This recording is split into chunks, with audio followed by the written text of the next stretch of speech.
This sweet, sweet little video is protected by fair use. It is not for profit. It is for free. And it is for the purposes of criticism and commentary. Please like this video if you enjoy my content. Don't be a dumbass. Smash the like button. It takes half a second. Subscribe. Hit the bell button. This video is for mature audiences only. Adults only. Viewer discretion is advised, as always. Hey everyone. We started recording this part at 33 seconds. This piece is called She's Breaking Free from Mind Control. Fairy Dust edition. I made a few different editions of this piece. Hand drawn, then mixed media. Okay? Hand drawn at first. And then it was painted. And then some digital effects. So it's mixed media to get this effect with the fairy dust and starburst. And this really does look cool in person. And I don't know how it looks on your screen. It looks different on different screens because your phone is different than my laptop screen. So the colors will look slightly different on your screen. And anyway, I like the way it looks. I like the way it turned out. Happy with this piece. I've shown it other times, but I am showing it again. There's women that come, certain feminists that come to my channel and attack me, and they're man-haters. And they'll say, well, he doesn't like women. Yeah, I do. I try to help women break free from mind control. I've been a friend to women, a big brother, protector to women, all sorts of things. So don't fall for these stupid demonic tricks from Team Evil and the Shady Bunch. They always try the same type of slander and false accusations. They do the same things over and over again. But you should see this in person. Again, there's never any pressure put on anyone to buy any of my artwork. But I do like to share it with you. So it's sparkling, and it is a magical piece. And it's like a fairy just went across this. Of course, one butterfly is covering her eye, showing the mind control, but that's going to leave. The butterfly is leaving her eye. Her other eye's opening up. It's closed, but there's the crescent moon there. So there's a lot of symbolism in this piece, and the average fool out there doesn't understand it. Some people just like the surface aesthetic beauty and say, well, hey, I like the way she looks, and they want it for that. But it is deeper than that. It's layers deep. And we're in a realm full of mind control, and it's not just, quote, MK Ultra or Monarch mind control on celebrities. It's much deeper than that. The masses are under a spell, okay? And I've been trying for a lifetime. I've been trying to help them break free, to help them see, to pry their eyes open with the jaws of life. And that's what it takes. You can't do it gently. You can't dust a hardened concrete, reinforced concrete bunker with a feather and expect it to just open up. You have to explode it. That's the only way to break through. You have to break through to them if you're going to stand a chance, or you give up, which is what most do. Most people try a few efforts or for a little while and they give up. That is most people. I don't give up very easily. I'm a madman. I'm very stubborn, and I don't give up when people threaten my life. I don't give up. I don't give up. I don't give up, okay? I've been in severe pain certain times and endured things and them saying to me, give up, and I don't give up, okay? So I am different in that respect. A different type of being, a different type of spirit. And they can't break me, no matter what they try. It doesn't work. Their threats don't work. Their torture doesn't work. Pain, fear, it doesn't work. It doesn't work on me. It doesn't work. They're going to try everything they can before I leave this realm. Everything that you can imagine. And it won't work. I'll win in the end. And I love telling Team Evil that and laughing in their faces. Because it is unfair. They don't stand a chance ganging up against me. It's not fair. Okay? I'm on another level. And they're not.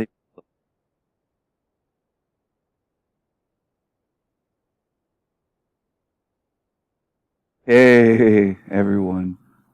So I'm going to show you something here. This is a paramedic is electrocuted, shown afterlife, and that we are infinite consciousness. Your death experience. And it is from the other side, NDE channel.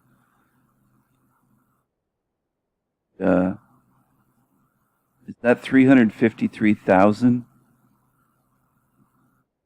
Huge number. Huge number of subscribers and over 500,000 views. 548,000 views. Okay? Do you understand this? That they get huge numbers of views. Huge. That's the way it works. So I'm going to analyze this, which they don't do on their channel. 1,477 comments, but I wanted to show where this comes from. Okay?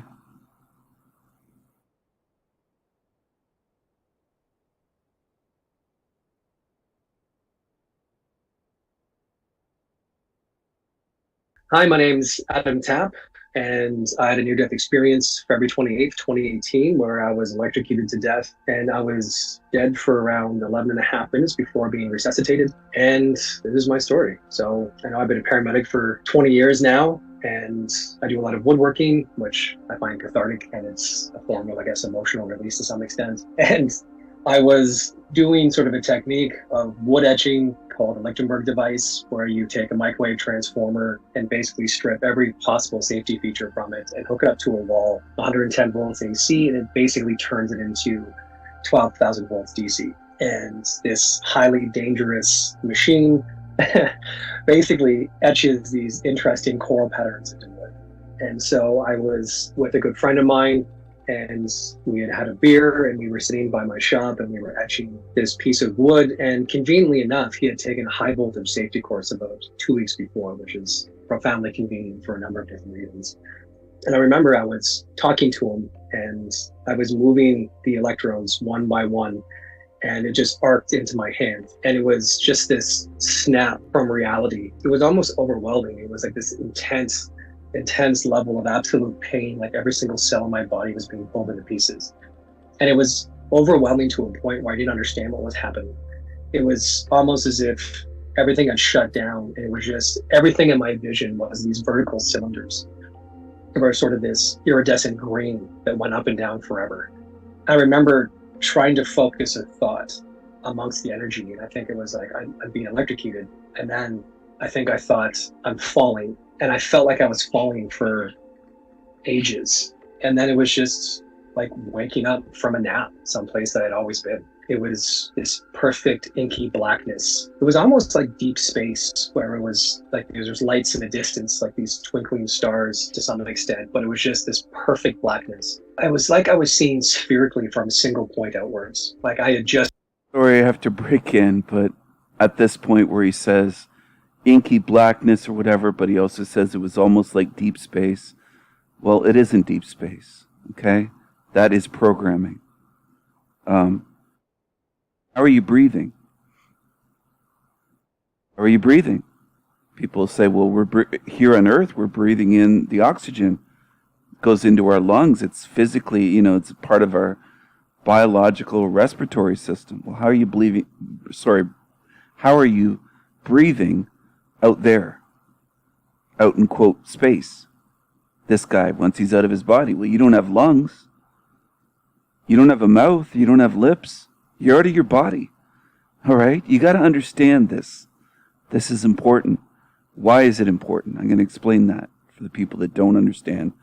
And maybe even for the people that don't want to understand. There's people that sometimes are brand new. They're very annoying. When you talk a lot, you don't listen to the videos and pay attention and understand. You just come to spew the pre-programmed shit that you had before you arrived on my channel. If you watch and listen, you might learn something. Okay?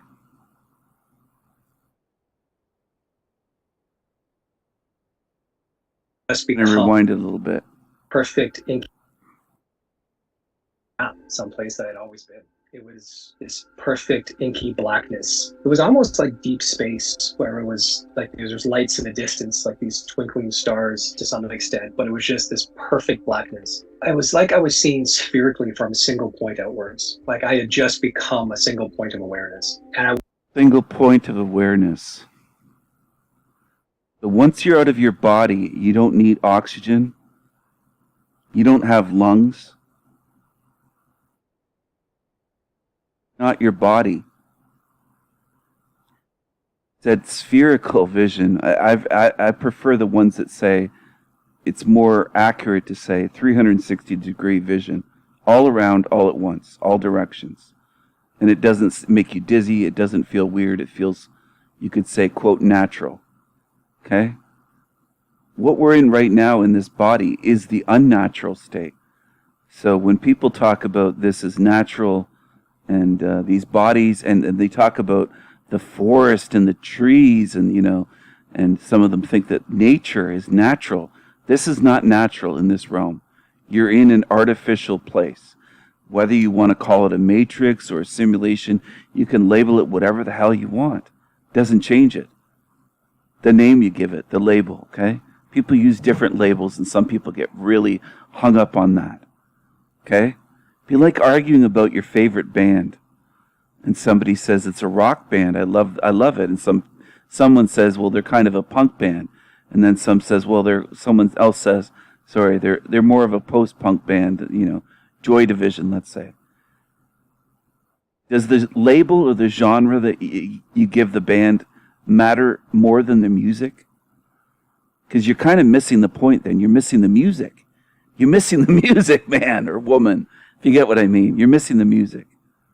I don't want you to miss the music. So I think it's very helpful if you understand, before you leave this realm, I won't require food or water or oxygen.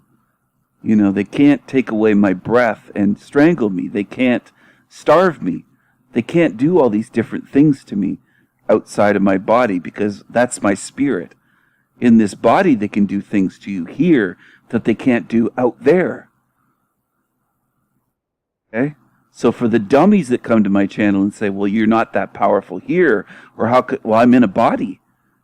I have a governor on my brain, and I'm in a physical meat suit here. I'm limited here, but I know that I'm not limited out of this body. Okay? This is like a prison suit. It's not a monkey suit, which is a lot of these YouTube channels are now promoting that evolution garbage, that Darwinian shit, because they want to limit you. That's part of the goal of their channel, and also to make money. It's more than one type of thing that they're running that scam for. Part of it is money a lot of times. They want your money. But they also seem to be on a mission to mindfuck you, to make you feel limited and powerless, to disempower you. My channel, once again, is the opposite of their channels. I'm here to empower good spirits and also to seal in demons. I've never claimed I'm going to empower everyone. When demons come here, I'm not here to empower them. I'm here to seal them in here. This is where they belong. Quarantined forever. Okay? Maybe I'll explain my reasons for that one day. I've gone into it, though, at least a little bit, or more than even a little bit, in a lot of my videos, and said that they'll just make the rest toxic. I don't want them to take realms out there that could be possibly very pure and beautiful places, full of innocence, to corrupt them, degrade them, these fucking demons, by letting them out of here. I don't want that. I don't want, quote, universes, or whatever you want to call it, entire realms destroyed by these demons like they've done here. I want it to end here. I want to take a stand here and draw a fucking line in the sand and say no more. They're not going any further than this. Okay? It has to end here. And I am determined to make it end here, so that all of the rest can't be infected, degraded, spoiled, corrupted, ruined, made toxic, made sickening the way it is here, with the abuse that goes on here that is disgusting and horrific. I don't want that to spread. This is worse than a cancer. I don't want it to spread. Okay?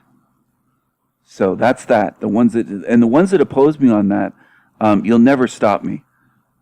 So the ones that say, I don't want you to do that, you're trying to seal everyone in here. No, I've never said that. I said the demons. The demons are going to be sealed in here. Not everyone. So Team Evil always twists the words and changes it, misrepresents what I said. These are classic tactics of evil and of liars and of narcissists. And that's what they are on Team Evil. And they show you what they are. And then they'll say, oh, he goes after everyone. Well, YouTube is loaded with them. Okay? It would be like you walking, like you being innocent and vulnerable, walking into a room full of pedos. They're everywhere. That is YouTube. I'm not saying every single one or every single channel, but they are everywhere. There's more than you can imagine on here.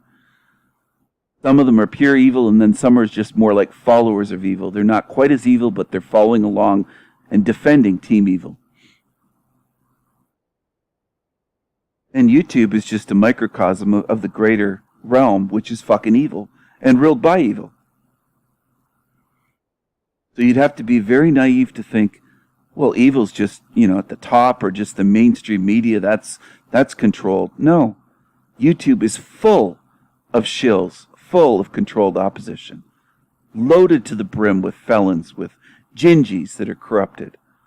Tons of gingies, felons, Freemasons, shills. It's demons, complete demons that are demonically possessed or have demonic attachments, and they show themselves, especially when I put the heat on them and pressure them.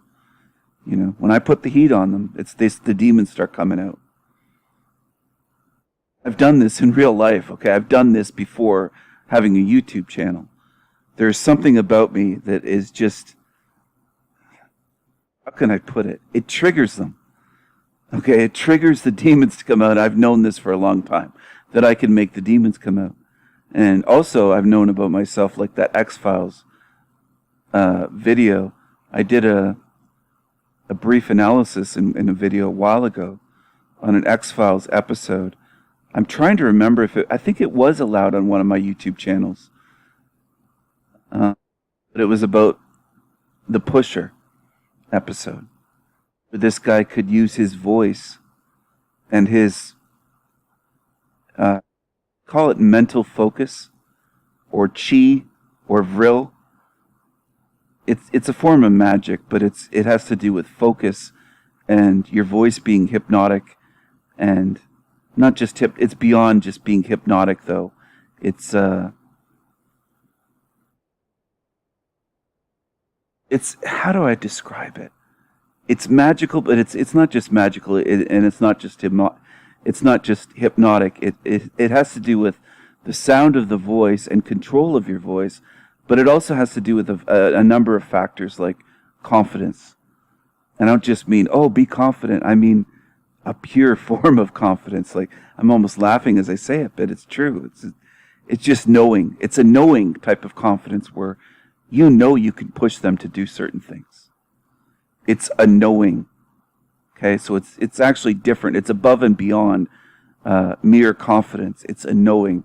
It's a knowing in your powers, your abilities, your intelligence, your intent. Okay, like nobody at this point in my life could convince me that I'm stupid. They tried to when I was younger. They would try to attack me for being different, for even my crayon drawings in kindergarten. I'm not joking.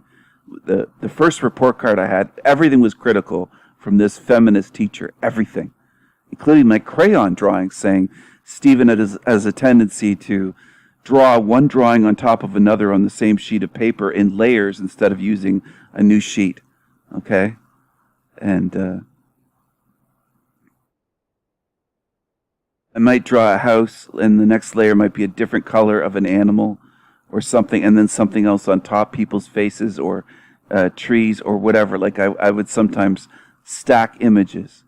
But one drawing that I brought home, I think it was my first day of school, was a drawing of my house, and that's all it was the house in crayon, or the way that I pictured it in my mind's eye and imagined the house, without having a picture in front of me. But anyway, all I'm saying is they tried to convince me early on. They tried to break me down early on, and they failed. And I saw them succeed, unfortunately, this is sad, with other children. they did succeed, where by the time they were going into high school, they basically had no personality left. They were obedient drones. They had no imagination left, no creativity, nothing in terms of gifts that they were born with or you should view as sacred and hold on to and not allow anyone to take away and destroy on you. They couldn't do that with me. Okay, and I at a certain point I realized they can keep trying, they'll never succeed. It was that realization. But I have a knowing with certain things, and I can push Team Evil to do what I want them to do. And I can push the demons out of them. And I realize that might sound bizarre or crazy or insane. I have been demonstrating it, though. If you've been paying attention to my videos and my short videos all this time, you've seen some demons come out, and someone comes to mind that has seemed astonished different times saying, I can't believe they keep doing this, I can't believe they're making videos like this, or I can't believe he said that or admitted to that on video, Glass Bluebird. But I did say I was going to do this. Okay, early on with my channel, I repeatedly said I was going to do this to them. And then there were certain people that gave me extra even motivation because they told me how Team Evil had harmed them or attacked them or slandered them or had done them harm, had tried to destroy their reputation, had lied about them, smear campaigns. That is just like extra ammunition to me where these bastards deserve it. You see what I'm saying? Because there is something in me that wants to be protective of others here that are good spirits, wants to be a big brother to you. Not, I won't name any names, okay, but it's a few people that I've been that way towards, and I really feel that way towards. And again, I've never met them in real life, but I feel that way. I feel some type of connection, spiritual connection, you might say, and I don't like them being harmed by evil, okay? And that does something to me. It's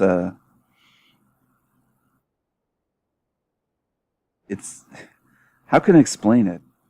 It's a deep instinct to not only protect, but to pay these fuckers back. You see what I'm saying? To give them a taste of their own medicine. And let's see how they like it. Let's see how they like it. Let's see if they break down. Because they felt good laughing and, when they're bullying someone. And I don't like bullies. One time at a family reunion, some of my male cousins, one was a Gingy actually, but he wasn't the instigator. An older one was, not him. But a couple of brothers were bullying this girl.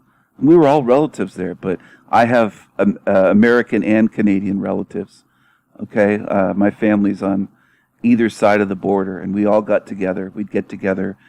I think it was once every couple of years, but they would switch it back and forth between countries where we would have these family reunions.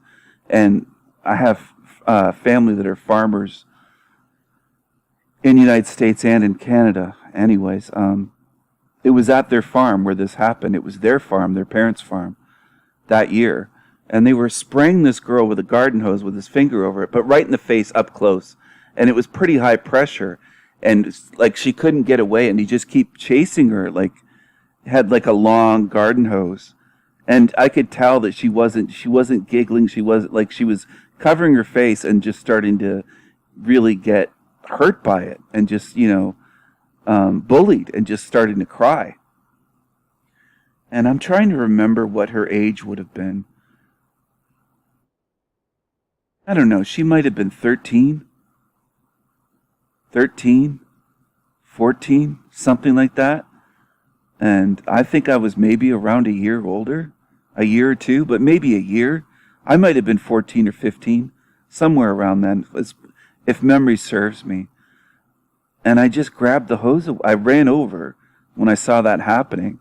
I didn't think about it, and I wasn't against my cousins. I had, gotten along good with them many times for years before then, but I just broke it up and grabbed the hose out of his hand, and I didn't even spray him with it. I just said, leave her alone. I said his name, and I'm not going to divulge his name, but I said his name and said, leave her alone. And then he said, what are you going to do, or what are you talking about? What's your problem? And I said, well, you're bullying her. You're making her cry. And I don't think I sprayed him in the face or anything. I really don't. And he just reacted and punched me. twice really quickly, but light punches. Like it didn't hurt me. Right in the face though, and one landed like right near my jaw, and one I think might have been on my nose or my cheek or something, but directly in the face, 2 punches right in the face. And I just reacted without thinking. My instinct, it just kicks in. And I threw a right hand right in his jaw, and I knocked him out completely. And this was outside, of course, and he was knocked out on the grass. Right down on his back and out cold.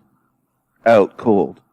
And some of the family ran over, and their friend, and a bunch of women came over and were trying to wake him up. And he woke up crying, yelling, and his gingy cousin ran up behind me right after I punched him and put his knee on my back from behind.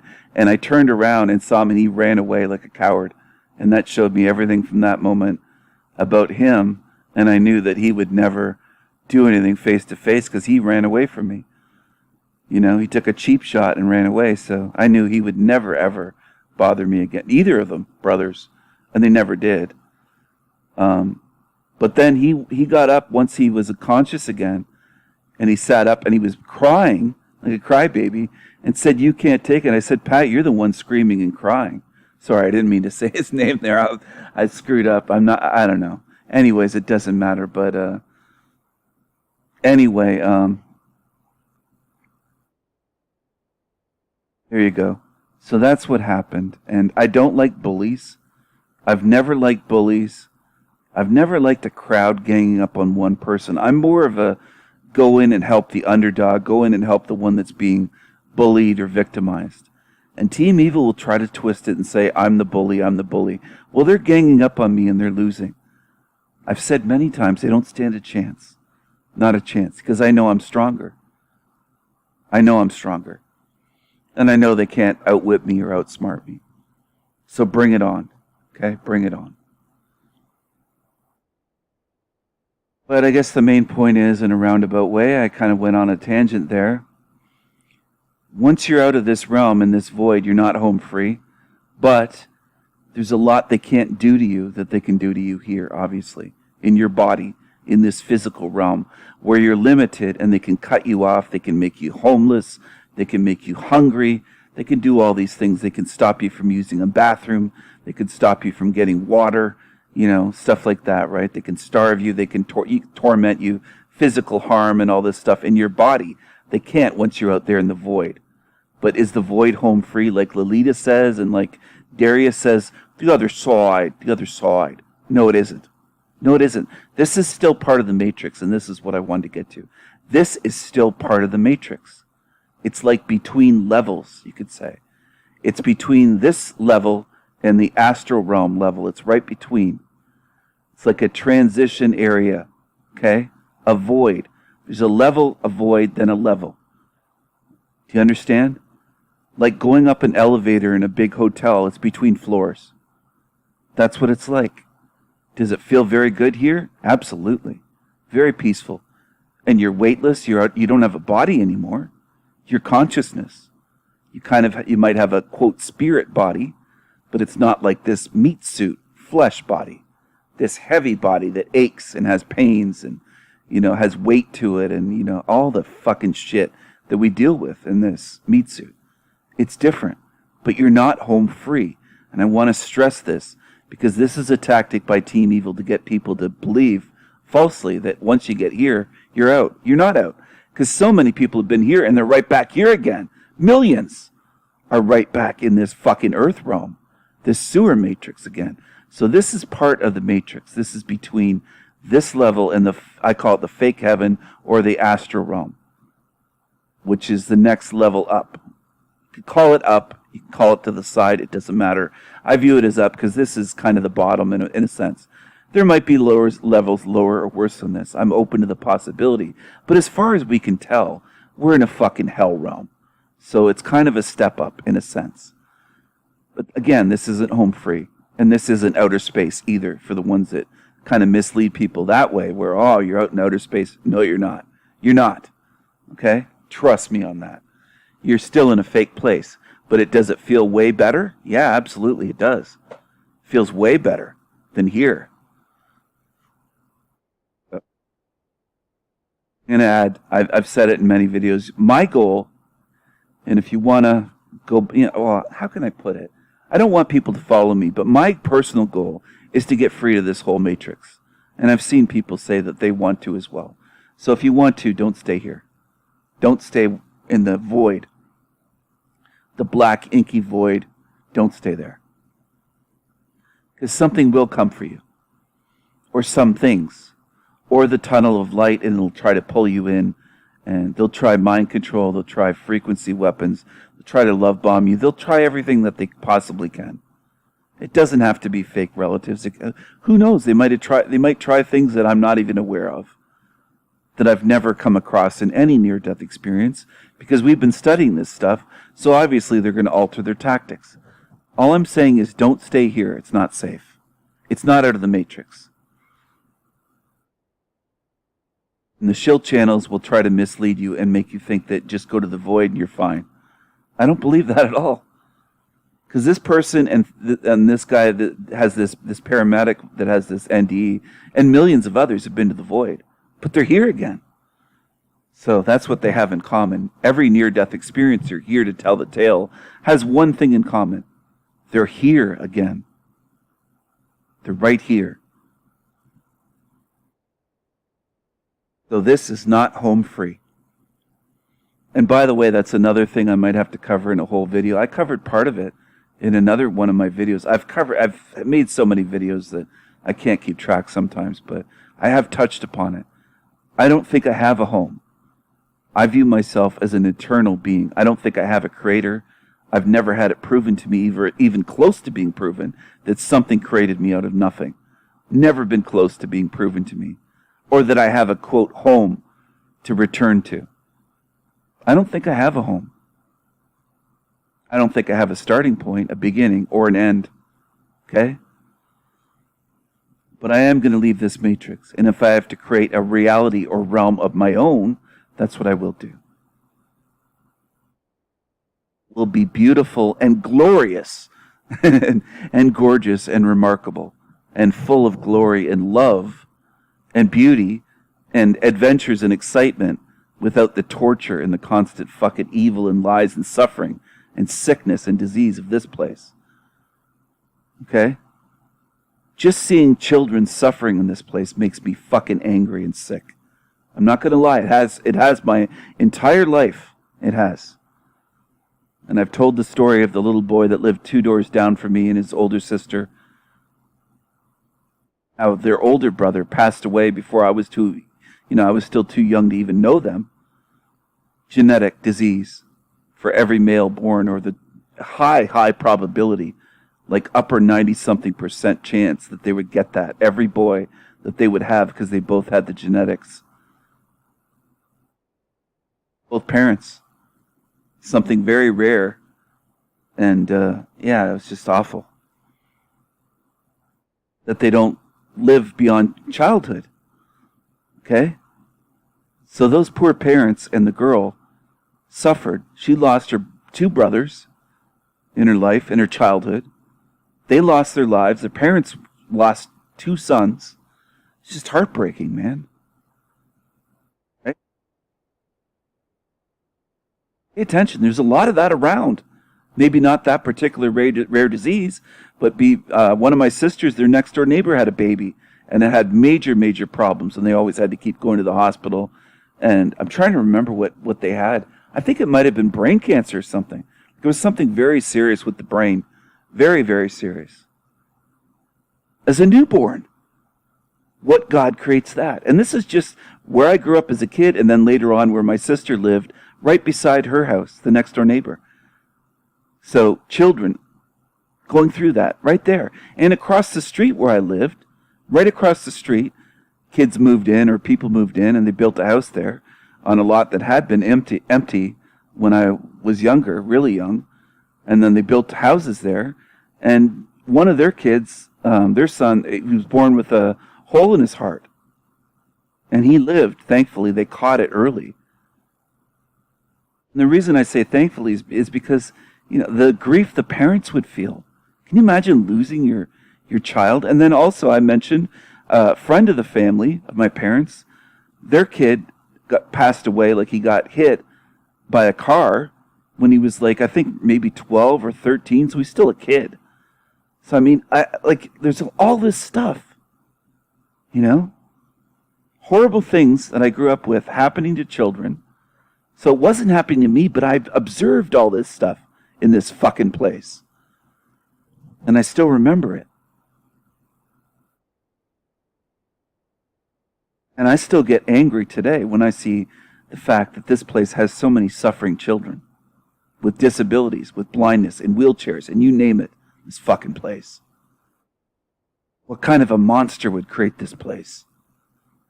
That's something that makes my blood boil. Just for that. Forget about my life or what I've gone through.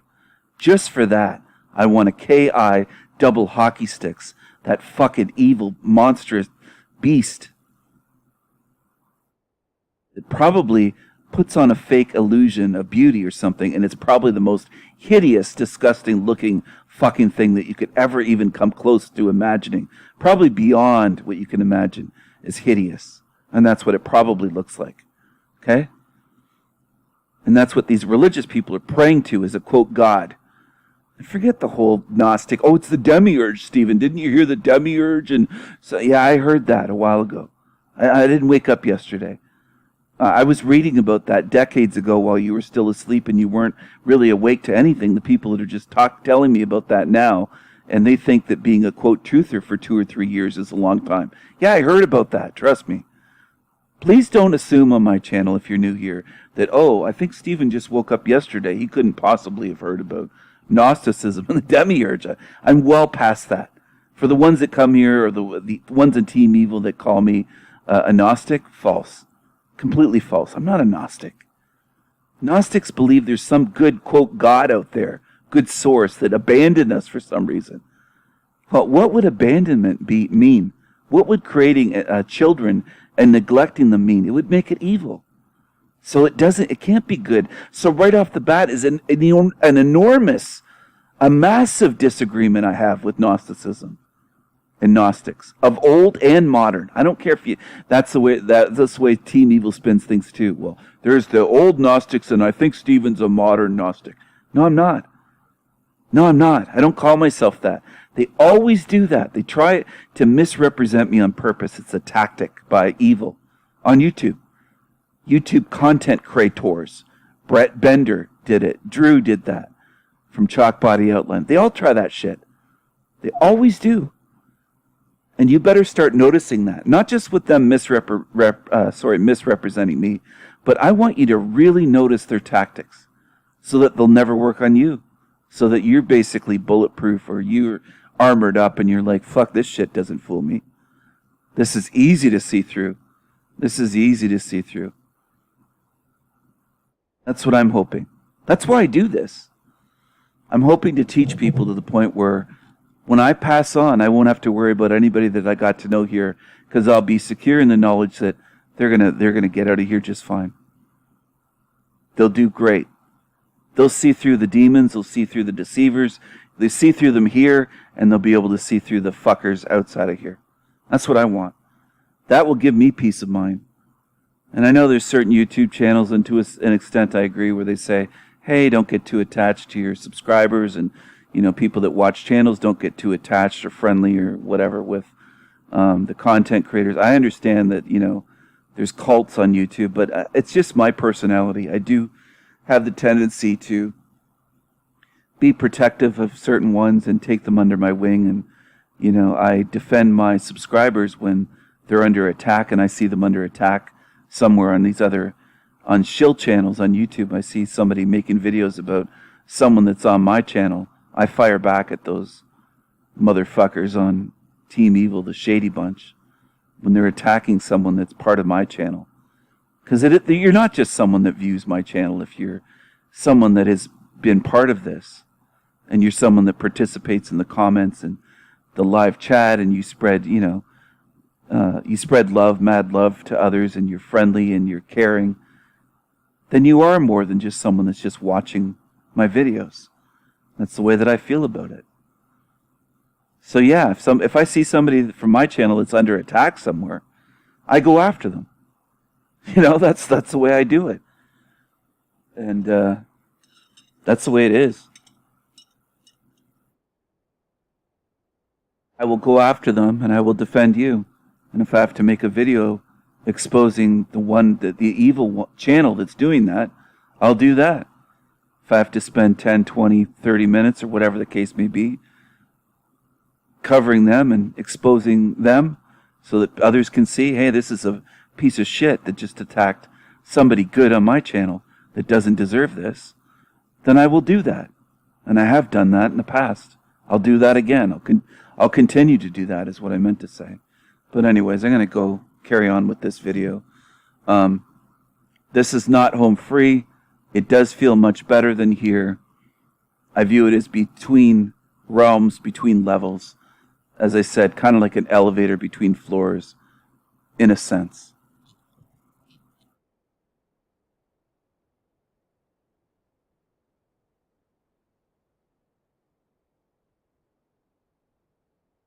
Oh, I forgot. I wanted to say one more thing while I was on that blackness, that perfect blackness.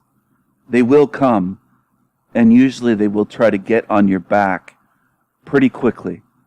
Okay, it might seem like you've been there for a long time, but in Earth time, it might be 2 minutes, 5 minutes, and they're right there, showing up, trying to pressure you, fool you, guilt you, make you fearful, shameful, say that, oh, it's not your time, all this stuff that's in near-death experiences. They basically rush you. They don't give you years here to remember what you are, your past lives, your abilities. You could call them superpowers. You could call them supernatural abilities, which is probably a more accurate term. We are supernatural beings. We're in these meat suits temporarily. This is temporary here. What do I mean? Some people would say, well, prove it. Well, testimony firsthand by people having near-death experiences is a good starting point. The 360-degree vision, for one thing. Telekinesis. Kinds of certain psychic powers and telekinesis, telepathy, being able to travel at the speed of thought, all sorts of things, being able to be on the void, being able to communicate with plants, trees, animals, being able to hear them, being able to hear colors. Some can do that in this realm, but you basically have superpowers or supernatural. You're a supernatural being. You're in a supernatural realm and matrix. It's not just a Newtonian matter type place or mechanical type place.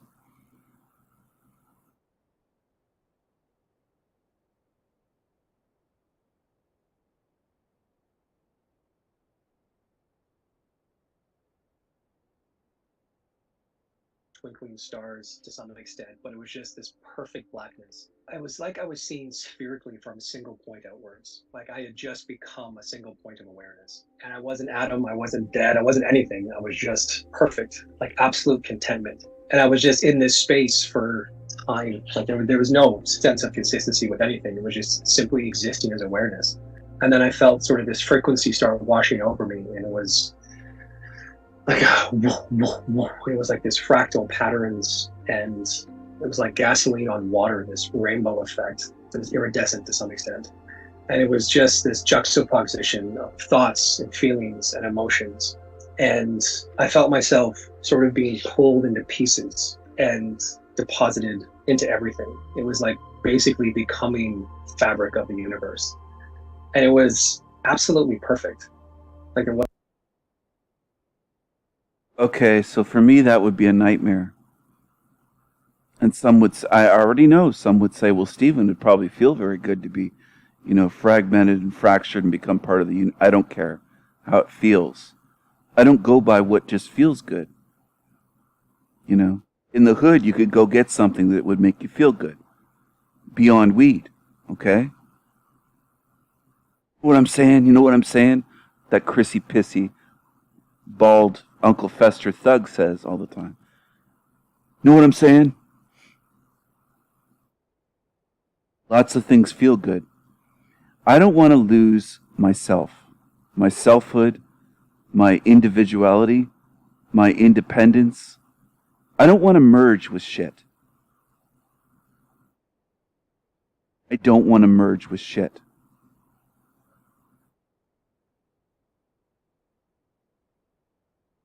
Imagine what I mean by shit. Some can, maybe. Some others can't. You know? Look at the shit in this realm. Look at the shit. Look at the sex offenders, the abusers, the murderers. The absolute worst pieces of shit that torture, that do the most hideous, disgusting things here. You want to become one with that? Because a lot of their belief is like that. People that have almost no real sense of selfhood or understanding of what this place is that they're here, they don't mind at all becoming one with all this. This guy and many others. From this guy to New Agers to you name it. Just say, oh, it's wonderful to just become one with all of it. I see that more as a prison and more as a huge, huge loss and nightmare. A nightmare. To be either cloned or to be merged and assimilated and one with all this shit. I want to be away from it, as far away as I can get. So some might be like, well, there's really no distance out there. You really don't know, though, until we're outside of this matrix, how it works exactly. But in terms of whatever I can do to be separated and away from it, I'm going to do that. Do the opposite of what the sheep do, which is what I usually do in this realm, and it has served me well. And I think it would serve you pretty well as well. Okay?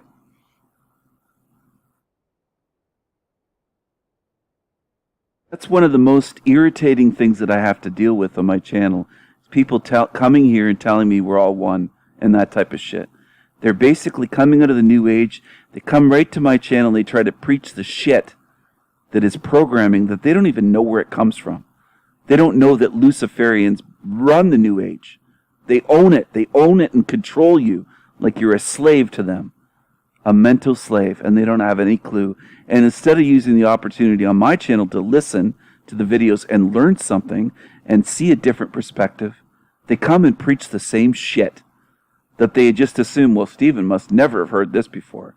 I heard all that stuff and looked into that garbage and nonsense decades ago. It's not new to me.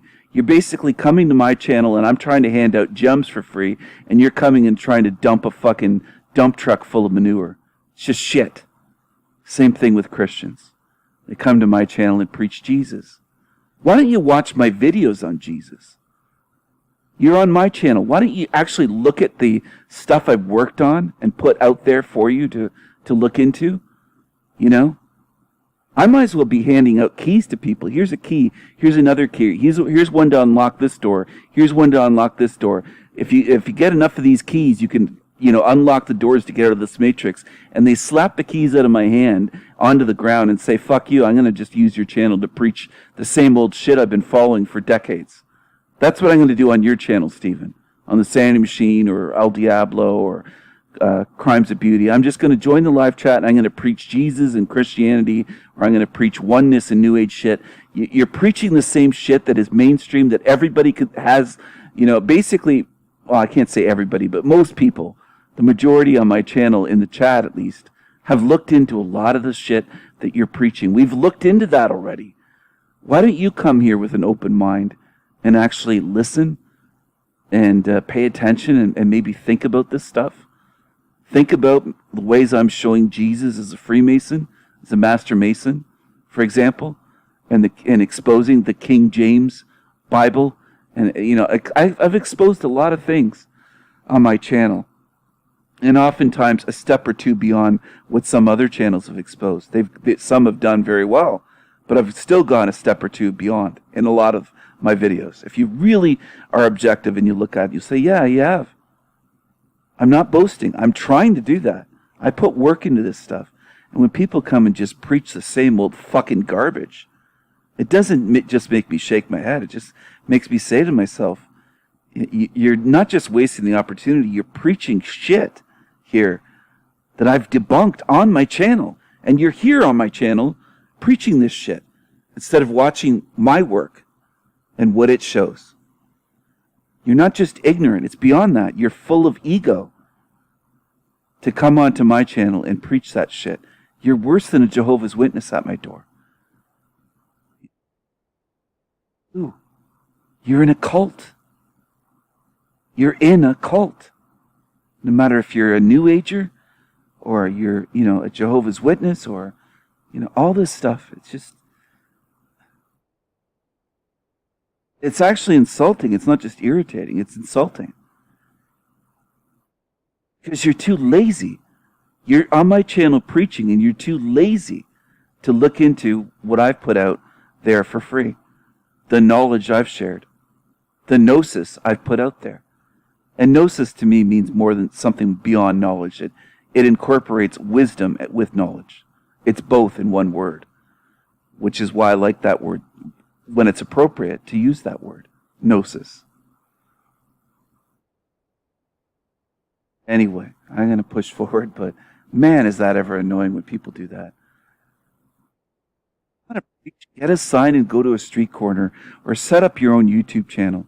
My channels are not the place for you to just interrupt and just take over the chat and try to spam it and dominate it with your bullshit. I don't tolerate that. And it isn't disagreement. It's basically ruining the chat for everyone else. And that's why they do it. That's why I ban them. That's why I throw them in the trash.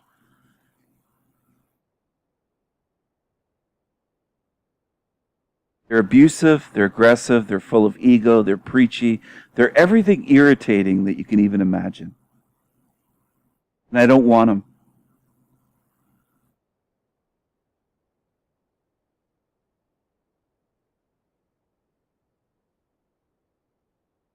There was no fear and there was nothing. This was just the natural progression of what every single one of us is going to do, just back to the source, back to this infinite consciousness or infinite complexity. And then all of a sudden I started being electrocuted again. And at the time, I didn't understand what was happening. Sorry, I got to replay part of that, what he said there. It is pretty important.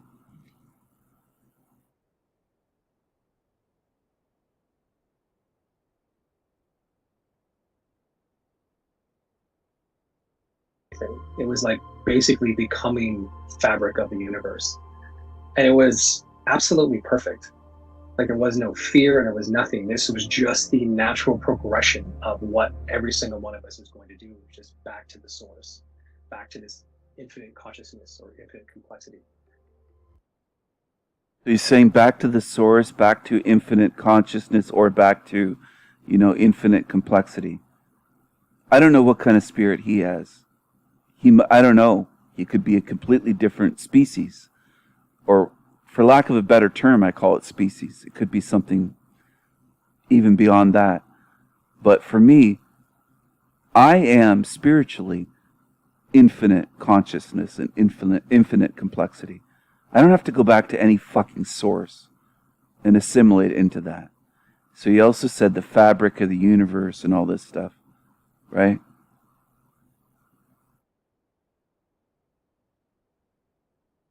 How it was perfect.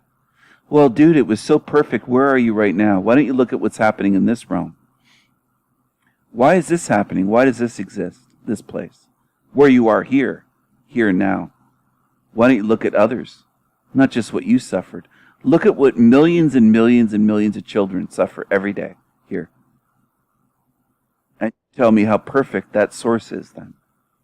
Because that doesn't add up whatsoever. Not at all. Not a bit. This is where I get people like that, and then some people, it takes some a while, they resist and rage against it. Think about it for a long time. What this guy said is perfect, and then what I show is happening in this realm. And you try to make it fit, try to make it add up. You're going to have to do a lot of mental gymnastics and maybe break your fucking legs doing mental gymnastics, doing it, trying to make it fit. It doesn't fit at all. Not at all. It fits as much as God is pure good, but he's evil. That's how much it fits. You got to do the real Olympics level mental gymnastics and dodging it. And that's what they do. That is the instinct. It's like an automatic instinct, a reaction. Without even any thought, most people do that when they're confronted by harsh truth about this realm. They don't face it. They don't open up. They don't pause and focus and listen. Most of them lash out at the one speaking it. Like they're programmed robotic attack dogs or something. Hear truth, attack, attack, attack. That's what they do. I put up with that for decades. So for the ones that say, Stephen, can you really go off on these people? Well, yeah, I've done this a long time.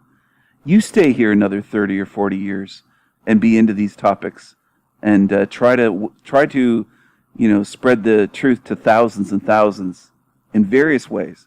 Not just on YouTube, face to face, in writing, in artwork, in poetry, in images and memes, on other social media and chats with people directly, direct messages with them, and all this type of stuff. So many ways, man. Face to face, of course, with family, friends, whoever, strangers too, in public.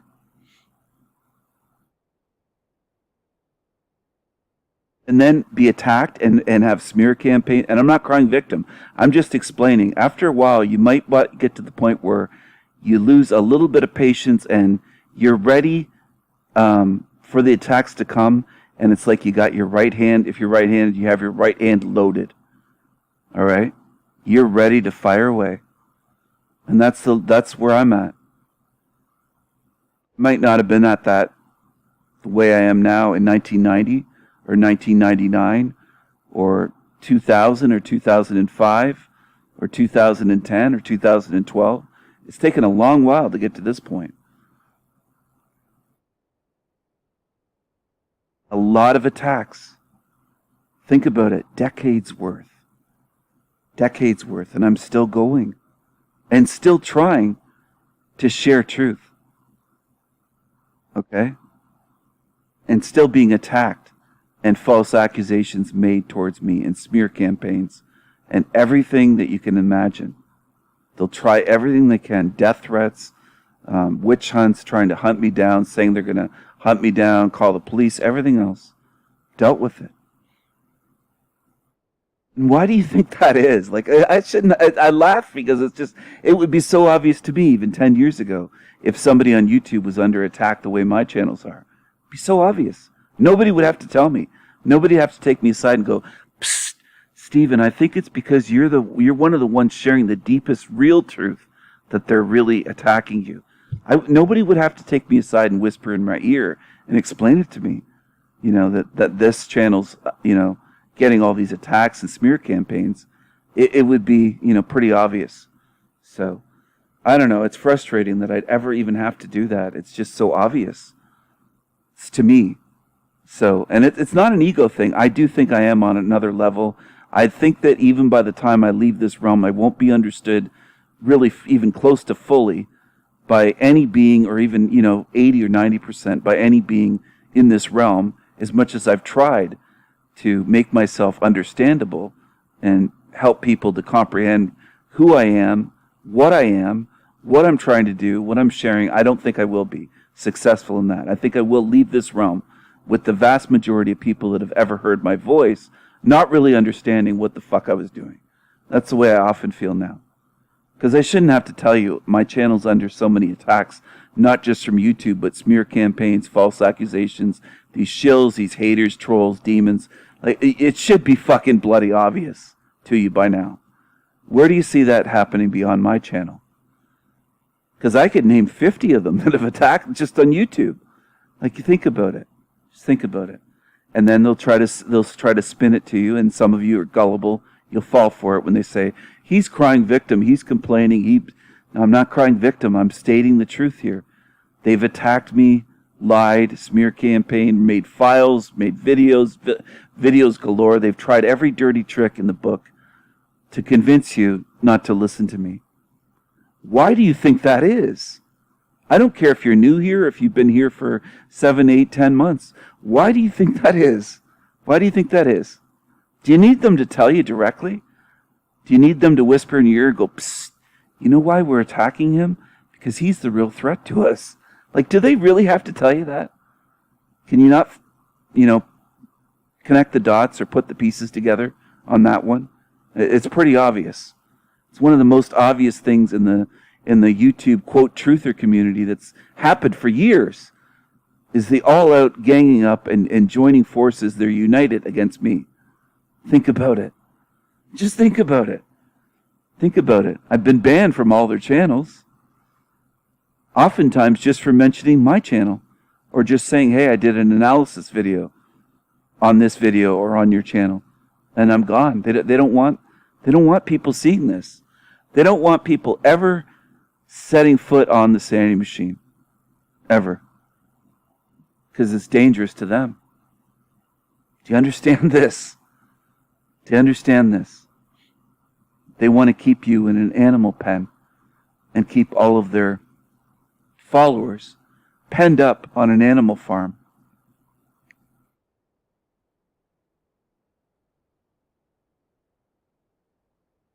Lita wants you to believe that the void is home free. And you're vulnerable in the void. Look at where he is. Where is he now? Where's this guy? Was he in the void? Yeah. Where is he now? Where is he now? So did he get out of the Matrix? No. He's back here again. He's back here again. Not alone. So you better be careful who you follow. They will mislead you and tell you that the void is out of the Matrix. And that is false. The void is not out of the Matrix. I repeat, the void is not out of the Matrix. I don't know how much more clearly I can state that. That's as clear as it gets. I could say crystal clear. That's CC, and people go, CC 33, crystal clear. People are so paranoid about that stuff. And that's also why I put that in there, to filter out the paranoid. I don't want them near me. I don't want them near me. I'll probably end this video in 33 again, and I do all that kind of stuff. I try to filter them out. I really do. I could share the most truth. I might even end up sharing the most truth that you've ever seen of anyone in this realm before I pass on. And those morons would still be saying, well, look how many videos he made that ended in 33 that I did intentionally and mentioned all the time. If you watch my videos and you actually pay attention and don't just look at the numbers and not watch them. Watch the damn videos. See for yourself. I've even said I'm going to end it on a powerful number. I'm going to end it on a special number, a magical number. I've phrased it in different ways, but, I put that on purpose. I want to filter out the dummies. I don't want them around me in this realm, and I sure as fuck don't want them around me for eternity.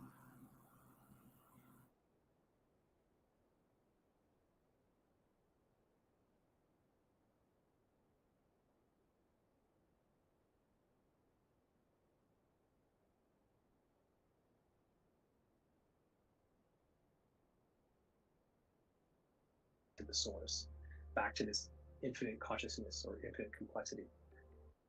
I think now I'll get more into the video now that it's over an hour, and the ones that say get to it, get to your point, you're just rambling, you're talking about how you feel or thoughts or personal things or this or that. And now I'll go back into this. So I lost a lot of the audience already over an hour into the video. A lot probably only watched the first 20 minutes. It's the way it is. That's just the way it is. And you're harming yourself. You're cheating yourself when you do that. So go ahead. It doesn't hurt me. In the end, it hurts you. It's your loss. Let's say this part again. Truth is the hardest thing to give away, but lies in this realm are sold every day at high prices. People love to pay for lies, but try to hand people the truth for free on a silver platter where you ask for nothing. Oh man, that's a tough one. They don't want that. They'd rather pay for lies. It's like the Fleetwood Mac song. Tell me lies, tell me sweet little lies. Tell me lies. Go ahead and buy them if you want to. It's your choice.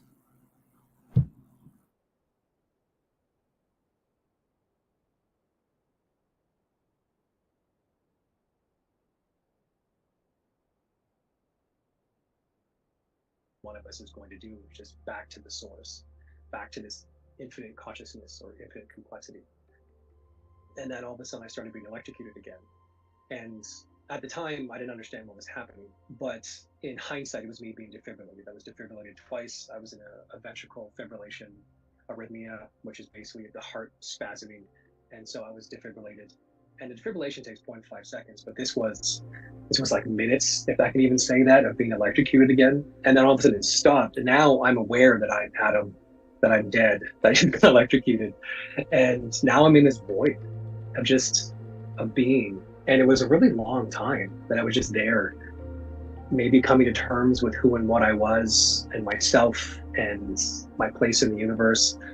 And I started being electrocuted again, which again, Amazing. They can talk about being electrocuted. Not just this guy. All other NDEers can talk about their pain, suffering, how they died, and they never think, what's all this about? Why does even feeling electrocution exist? Why are our bodies designed in such a way that we could be electrocuted? They never ask why, they never question. They try to sound intelligent and eloquent and everything else, the way they speak. And they love to be descriptive in their storytelling of their near-death experiences. But they never say, you know what? Why are our bodies designed in such a way that we can even be electrocuted and feel this horrendous pain in every cell of our body or throughout all of our nerves or central nervous system? Why did God make us this way? What's the point of this? Why make our meat suits like torture devices for us? They never stop and question that, even that much. I mean, I could question if I wanted to, I think for the next 2 hours, and just keep questioning and all the design elements of the body and just keep going deeper and deeper. I don't know if that'd be boring to people or not interesting or what, but I mean, just the electrical component of the body and how you could be electrocuted, which feels like torture. Have you ever gotten a big shock? I got a big shock one time where I had to work was working in construction. It started raining, and our boss had a shitty fucking frayed drill, a plug-in drill, okay, not a battery operated, but plugged into an extension cord. And then there was a rain, like a thunderstorm that came up. Working outdoors, we were part of under an overhang of a place, and it got wet, and I could feel it going through me, but not a huge shock, but I could feel part of it, like partially electrocuted. And I let go, of course. I let go of the fucking drill. But yeah, I mean, if you ever had a big shock in an electrical outlet at home or somewhere, or some appliance or something happens where something fucks up, or even a boat motor can do that sometimes, and that's just from, it's not AC, it's DC with a battery, like a marine battery. And there's different ways. I've seen other people get shocked on things that they thought were turned off, and there was still power, it was still live, and they got shocked. But anyway, great design, God's design, right? Perfect, God's perfect design. How about we call it that? Perfect. So perfect. Why question this, though, right?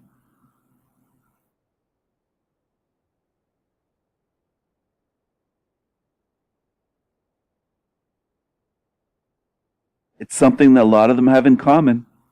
They don't question the design of the body. They don't question this realm. They just try to reflect on their experience. They can't think bigger. Why do I emphasize that? Because that's very, very important and crucial. If that's something I can get through to you, think beyond yourself. Think of the human body design. Think of this whole thing, if you can. Okay? You got to get beyond just like thinking, who am I? Okay, that's fine. That's a philosophical question. It's pretty natural for people to wonder that. But keep going. Don't stop short. If you want to get out of here, I think that's part of it. You got to think bigger. Okay? Think bigger.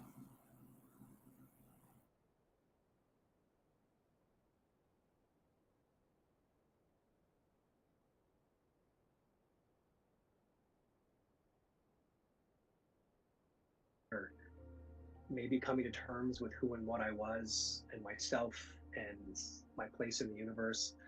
And I started being electrocuted again, which again was the second defibrillation. And I remember myself being pulled perhaps out or some variation of that. And then I also want to jump in and say this. Sorry, but I don't think this guy and many others have thought about themselves in that way or in their, quote, place in the universe until they were in that void and had an NDE. They never even approached it in this life, in this meat suit, in this realm. That will cost you. Because you won't fucking know anything, just like this guy didn't know anything when he was out of his body. Didn't have a clue. I would bet that was the first time that he really tried to think, what is my place in this universe? And started to have these questions. They just act like automatons in this realm. Okay? He had to get fucking electrocuted and shocked from a defibrillator to even come up with these questions. And I can tell by the way he's mentioning it. He's mentioning it like I never thought of this before. He didn't quite say that, but I think that's what he's getting at. He never thought of this stuff before. They just go through the motions in life. Work, eat, sleep, make money, you know. Worry about their education and their job and, you know, all this stuff. And watch TV, of course, and movies, and spend every moment when they could be quietly thinking about this stuff. I just went by 1 hour, 11 minutes, 11 seconds.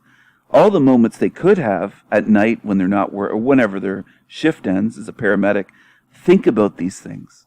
Research, they don't do it. They just fill that time with shit. I've seen many people in health care do that. Nurses, paramedics, you name it. That's what they do.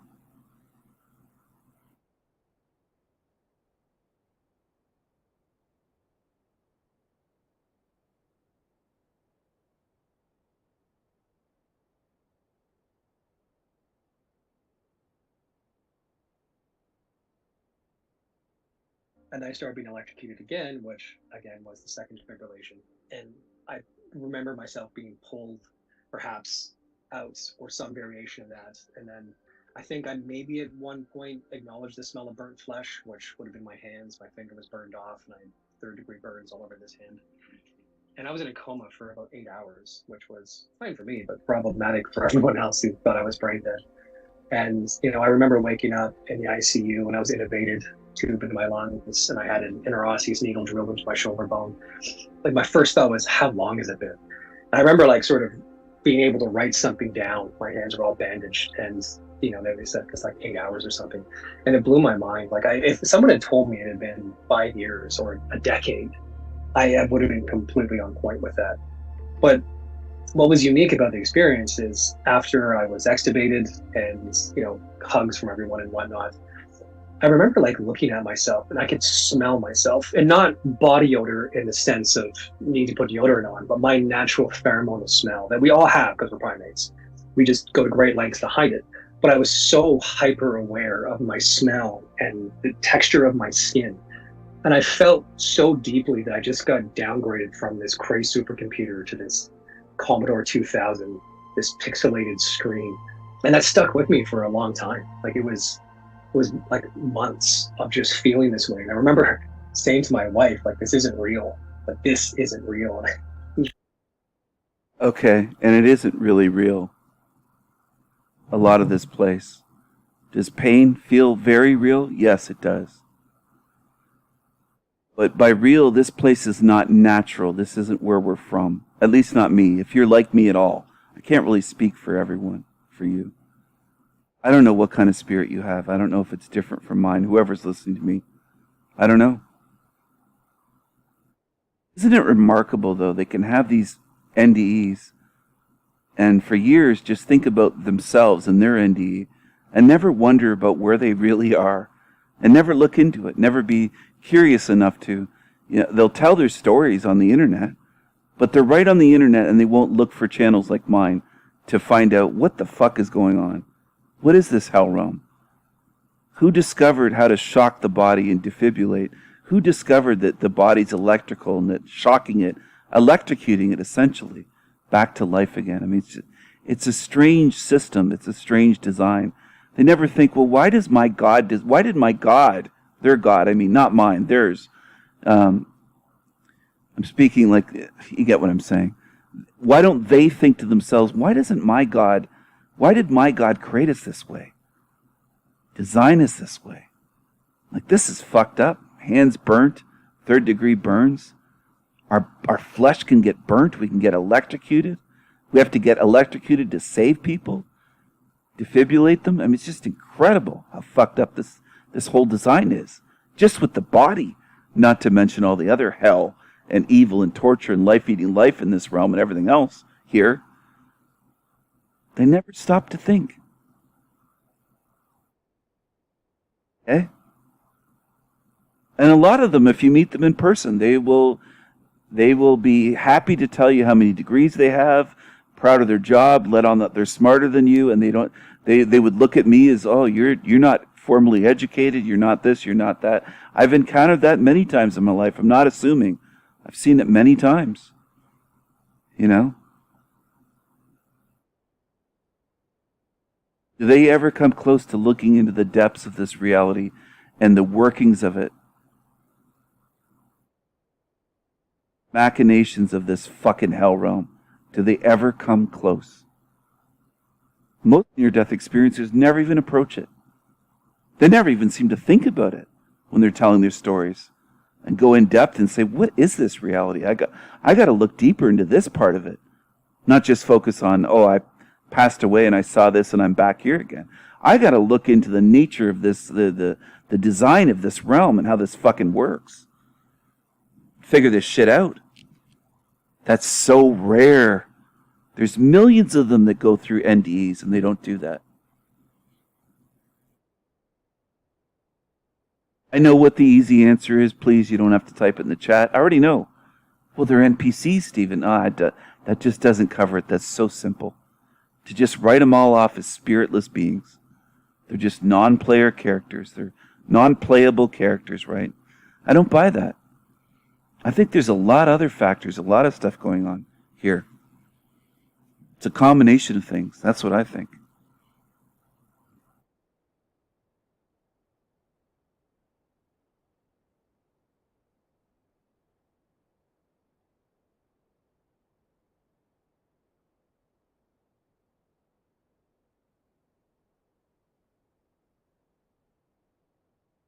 A little alarmed by that. But eventually it just came back to the acceptance of being in my body and being in this space. But, I was left with this overwhelming sense that this is just the stage. This is simply an evolution of consciousness. This is simply transient where we exist right now.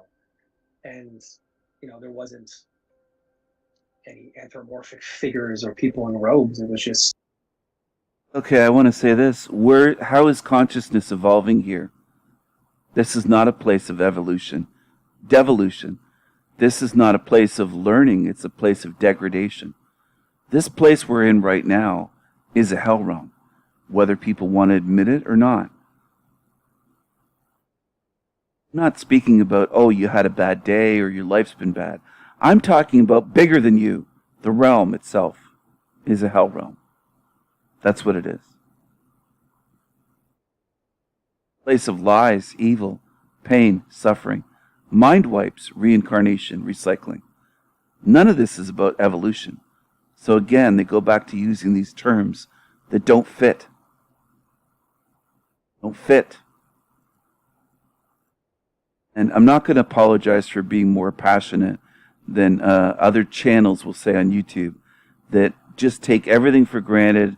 They do the most piss poor analysis of near-death experiences. They have a horrible voice, and they push that we chose this and we consented to all this. You know who I mean, right? Are you going to talk about me again? My big nose, my big nose, my tiny hat. You all chose this. You agreed to this. You consented. You consented to this life. Fuck him. Where's his evidence that he knows what I did before I was here, before I got mind wiped and can't remember exactly what I did? How the fuck would he know? That's one of the biggest claims that anyone can make. Telling you, whoever's listening to this, your name could be Jane or Joe, whoever. Annie, Seth. Forever Con Man claims to know what you did before you were born here, that you chose this before your mind wipe. You can't remember what you did in detail, but he claims he knows. He said it on video. So think about that. That's one of the biggest, most enormous claims without evidence that anyone in this realm could ever make about anyone else. I can't really think of any bigger than that. He's making a huge claim about you. He claims to know what you fucking did and you can't remember doing before this life. How the fuck would he know? Where's his evidence? If you're going to make enormous claims like that, I want to see massive amounts of evidence.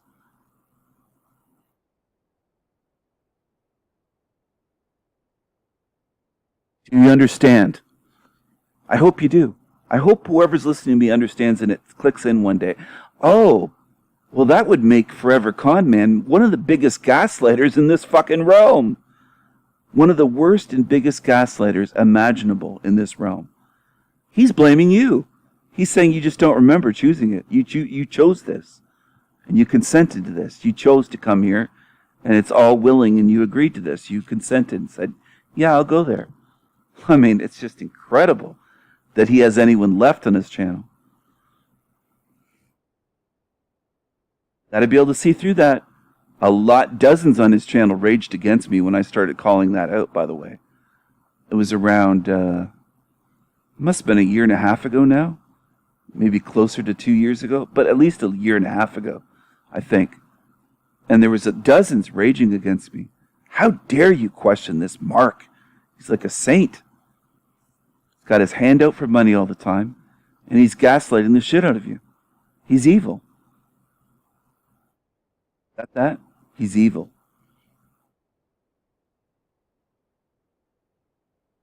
Gotta get beyond the bullshit. You gotta start saying to yourself, wait, Steven's not just saying that out of a grudge. His videos show that the guy's evil. That's the thing. Okay?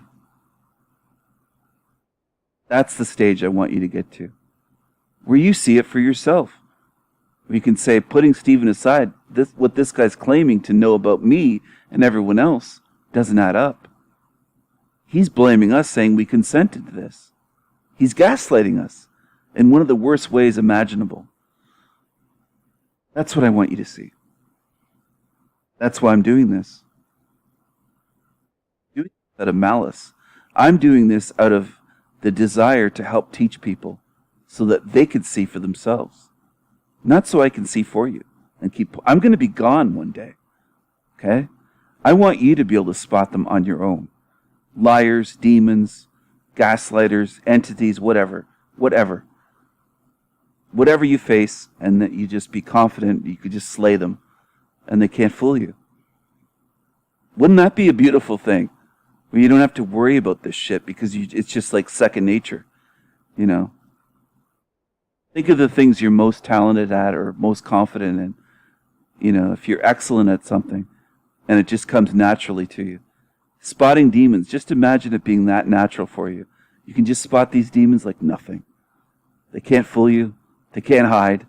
They can't put on a fake face. You can just see right through them. Talk about a beautiful thing. That will be glorious. Because that will help you for eternity. Think about it. Once you could do that, that's forever. That's a forever skill. That's probably, I can't do it for you, but I can help you learn how to do that and see them. And that's probably the best thing I could ever give you as a gift. Have that discernment and ability where you really don't have to worry about, you don't have to fear demons or worry because they can't fool you. And it'll never go away. You'll always have that.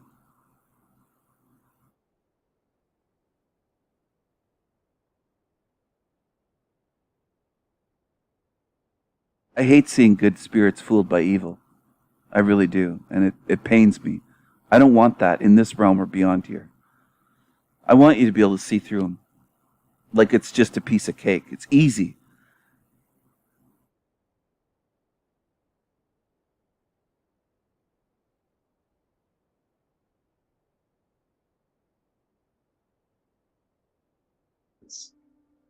that this is just the stage. This is simply an evolution of consciousness. This is simply transient where we exist right now.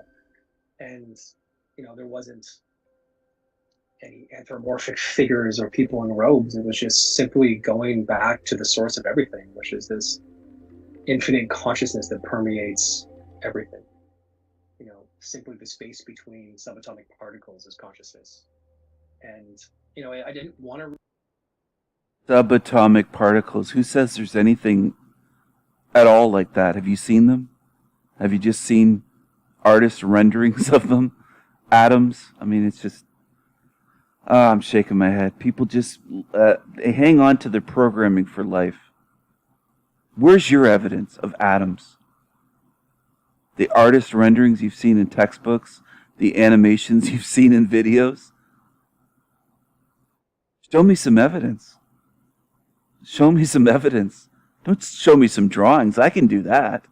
Show me some evidence. I really want to break through to people. The deception here runs that deep. Remember years ago somebody said to me, Stephen, please tell me, what have they lied to us about? Just tell me, what have they lied to us about? What all have they lied to us about? I think it was on Facebook. They made a comment like, what have they lied to us about? And my response was just 2 words. Only everything. and it seems like, wow, what a smart ass. Some people would be like, wow, what a smart ass comeback or reply to that person, that poor person. It's true though. I can say it that simply. For the people that love what's simple. What have they lied to you about? Only everything. Yeah, only everything. Think about that for a while. Instead of picturing me saying, think of it in a profound way, like a Buddhist monk said it or something. Maybe that makes it more profound for people. Or it came out of the mouth of a famous person. People that are attached to Hollywood or to this guru. Sadhguru said only everything. They only lie. Maybe then you'll be like, wow. Or Osho or someone. Or Oprah. For the women that follow the Oprah cult for decades. Picture Oprah saying only everything. Okay? Picture someone else, someone famous. Then it's more profound, right? That's the way most people work in this realm. I can't tell you the amount of people I've known in my lifetime that have thought someone's a brilliant genius because they're a famous billionaire on the cover of Time magazine, like Gates or someone. That's how most work in this realm. Wealth and fame, which has to do with evil, both. That's how you get super wealthy and super famous. You join the club, Team Evil. That's how you get on the cover of Time magazine and all these magazines. It's been on dozens and dozens of magazine covers for decades. But to them, that equals genius. Well, where's the proof that he's genius at all? At even programming? I'd love to see him sit down and program a computer in front of me and prove that he can even program a computer. In other words, do something I taught myself to do in the 1990s. I could do it.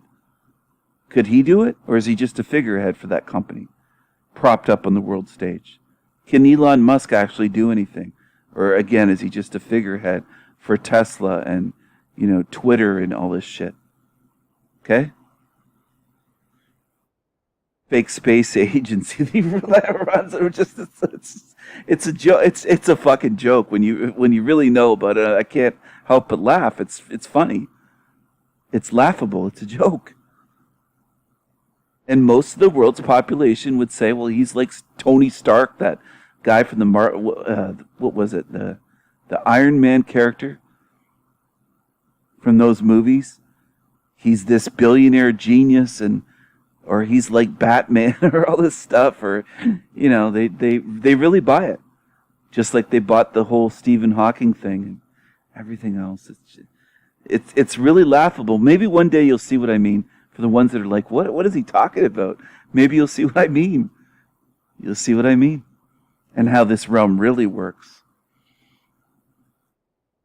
You don't even have to see on that level to get out of here, though, I don't think. I think you can get out without doing that, but it is interesting. You'll be like, fuck, this really is a place full of lies and deception and evil once you really look into it. Elon Musk could, let's put it this way, he could do interviews on TV and YouTube podcasts every day if he wanted to.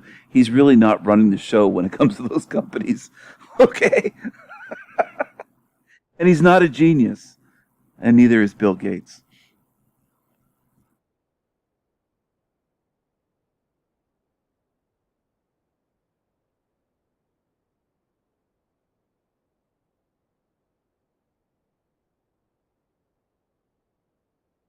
Read anything about other people's near-death experiences, but I wanted to change my interpretation of what had happened to me.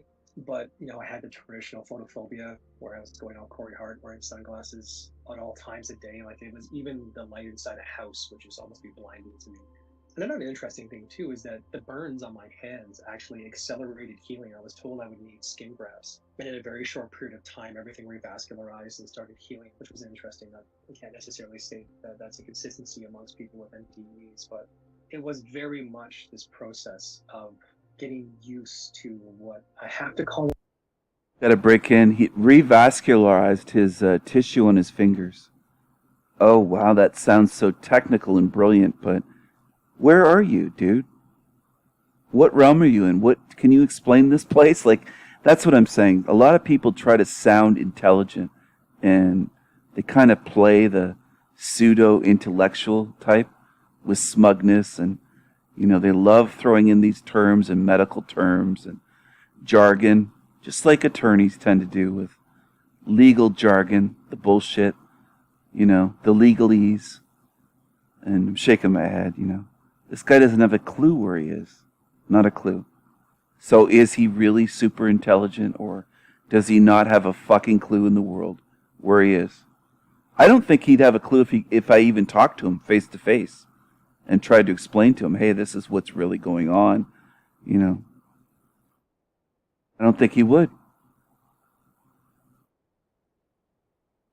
Pretty attached to this realm and to the trickery, the fakery, the materialistic shit. And the belief that God's good. God is good, source is good, right? Give me a nice list. Give me 10 things that show your God is good. Why would that be difficult? 10 things about this entire realm, all of it, not just your life. Bigger. 10 things that show me God is good. I can give you a list a lot longer than 10 things that show you evil. If you're God's creation, it would be, I could give you a list miles fucking long.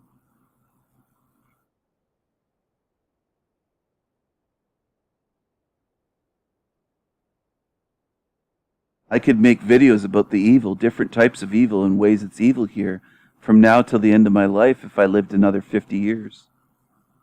Or 60 years. I don't think you could give me 5 or 10 things that show me that your God is good. I think the evidence is on my side. Okay? That's for the smug people that come around. Make all kinds of assumptions. Were you always an atheist? Well, I'm not an atheist now. What? I thought you didn't. They're just way off all the time. All the time. Most people don't want to learn. They want to preach and they want to hear themselves talk and they want to make assumptions and they want to slander and attack, and it's just bullshit. I don't want to be around them. I don't call them NPCs, but I still use the term zombies quite often. They are zombies. They were only half as smart as what they believe themselves to be. They might see a little bit more of what this place truly is. Look at the smugness here. About the healing and everything else. Just smugness. That's what it looks like to me.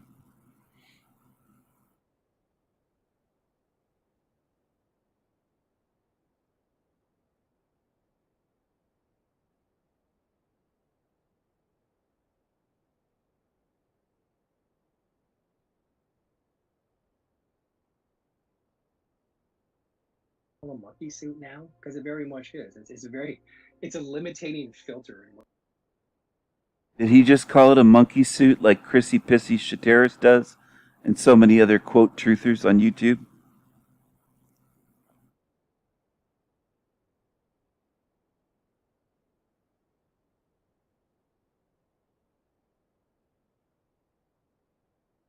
experience, but it was very much this process of getting used to what I have to call a monkey suit now, because it very much is.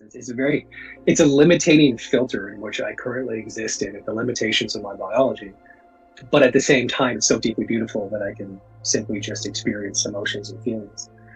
But the one thing that I took from all of this was, in that place, when I was devoid of a body, I was very, very highly aware of the amount of anxiety, the amount of weird emotions that riff and sift through us on any specific moment, the biological mechanisms, the hormones that make us do things. It was a state of absolute tranquility. And it was one of those things when I was back in my body of just feeling these emotions come up and not necessarily knowing what to do with them, because it seemed that I just completely disconnected from everything that is this biological mechanism of the atom, and now was back into this fold.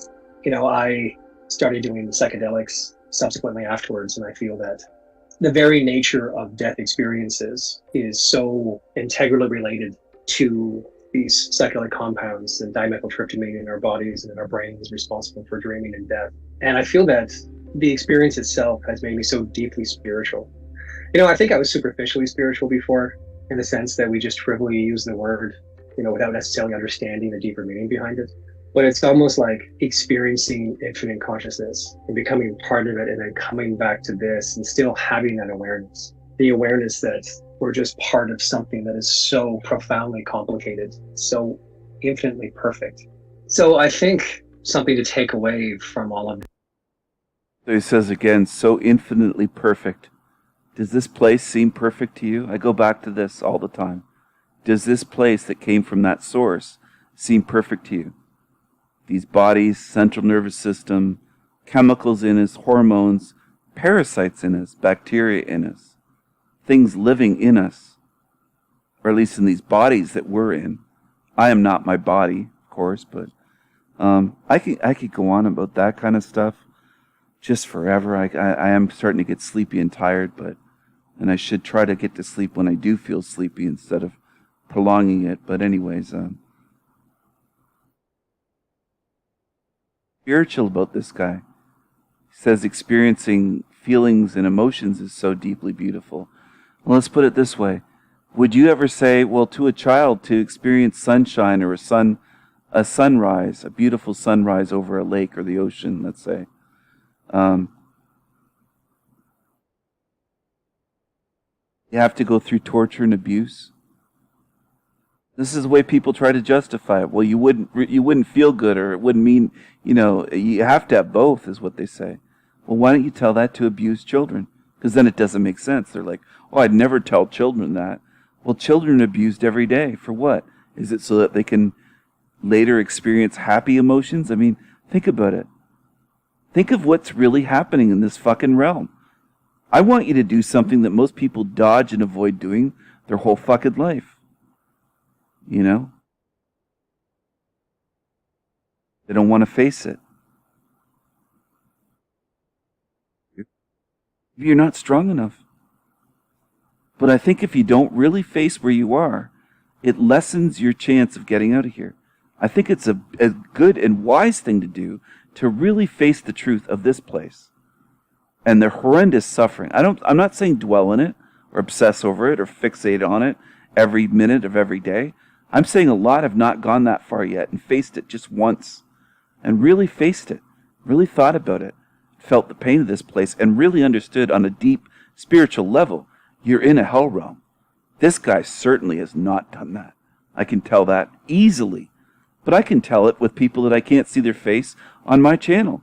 I can tell some people are just kind of going through the motions, or they have a bad day or something. Their life sucks at the moment, so then they'll say it's a hell realm.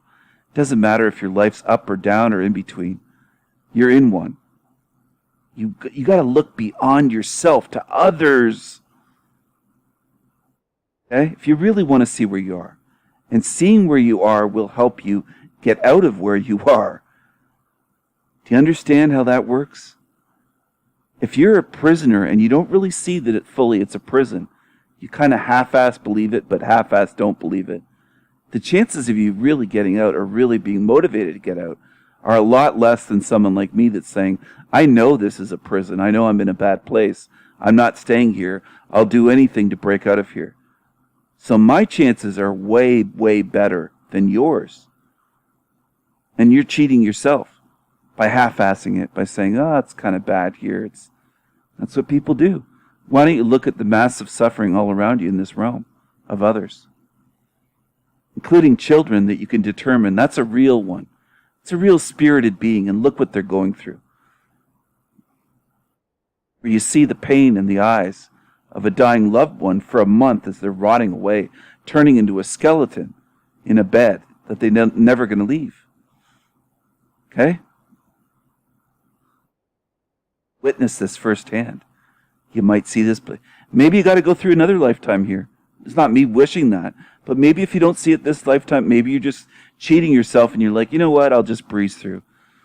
Go for it. I mean, I've had people on my channel saying, oh, I'm just living my best life and I'm not going to worry about anything here. Just going to drink the distilled water and focus on distilled water. And, you know, who cares about what's in the actual videos on the Sanity Machine channel?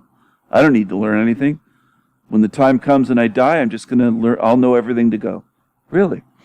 Well, you take the lazy approach. Where's that gotten you? I mean, I don't know. You could do what you want, obviously. You could do whatever you want. But I wouldn't be putting my energy and hours and effort into this if I didn't think that this was meaningful information of some importance. I don't do things that don't matter. And I know some will say, what about those comedy videos you do, the fluff and the voice impressions and parody? People need that too. I'm aware of people's emotional state. They need that. They need a break. Everyone does, including me. You need to laugh sometimes.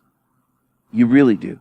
We need to laugh a lot of times more than the average zombie out there going to work and focused on that shit and, you know, living in their zombie world and with their view of this place isn't even close to seeing the evil we do.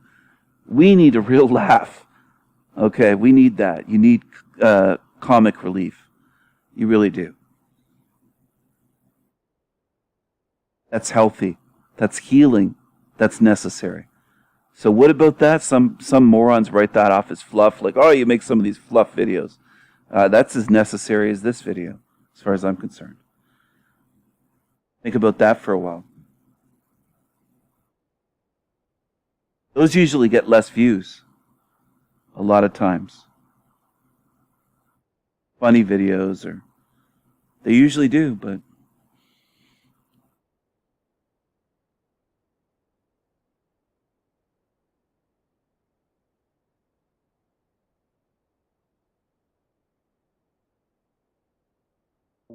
infinitely perfect.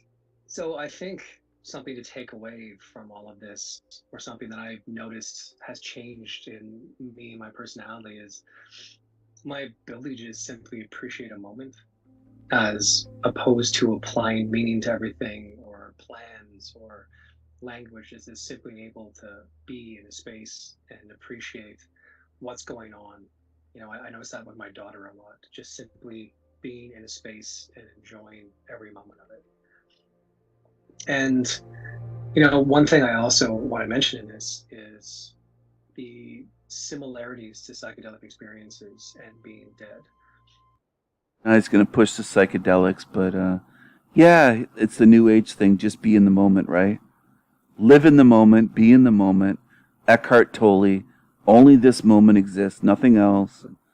You don't need to examine things, analyze things, think about things, ponder things. You don't need to know the meaning, right? Just live in the moment. And, you know, namaste, namaste. No past, no future. Just in the moment, always. What time is it? Now. It's always now. Well, great. You can live that way. This guy's free to live that way. What happens when he leaves here? Well, he's back here again. Mind wiped and recycled, obviously. That's where I would bet. He is this time, without being mind wiped, and into a new body. He just sent him back into this one. But maybe the next time it'll just be complete mind wipe in a new body where This one will be deceased, we'll say. To think about the meaning of this place. You don't have to examine where you are, this realm, and study it. I study this realm all the time. That's my approach.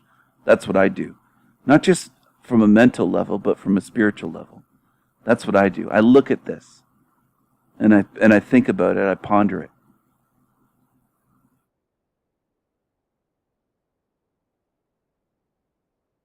You don't have to. You can choose to live like this guy if you want to. But I can pretty much predict his path. It's not hard. It's not hard.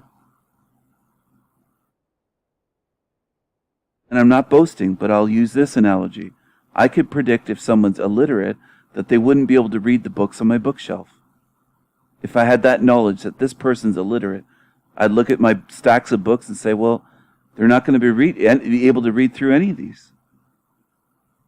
Can know certain things. So for the losers and liars that say, you really can't know anything in this realm, that's just bullshit. It's New Age bullshit again. They're lazy. They don't want to study anything, so they say no one can know anything. It's bullshit. And I know that this guy's probably going to come back here, and I would be 99.999% sure, unless he has a major, major change and looks into a channel like mine, let's say, that he's going to get mind wiped and duped and be back here because he believes God and the source is perfect. Right there in itself. I mean, that's like walking into a huge trap and saying, here, take me. That's how I know things. I don't just say I know things and don't know what I'm saying. I mean, it's the way it is. And this is the type of guy that thinks he found a big answer with psychedelics, and he's a dime a dozen again. DMT, the machine elves, they have... what have the machine elves told humanity to do to fix anything worthwhile or major in this realm and make it better? What wisdom, what great wisdom have these, supernatural machine elves that tons of people meet during a DMT trip? How have they helped? Think about it. Just think about it. Think about that.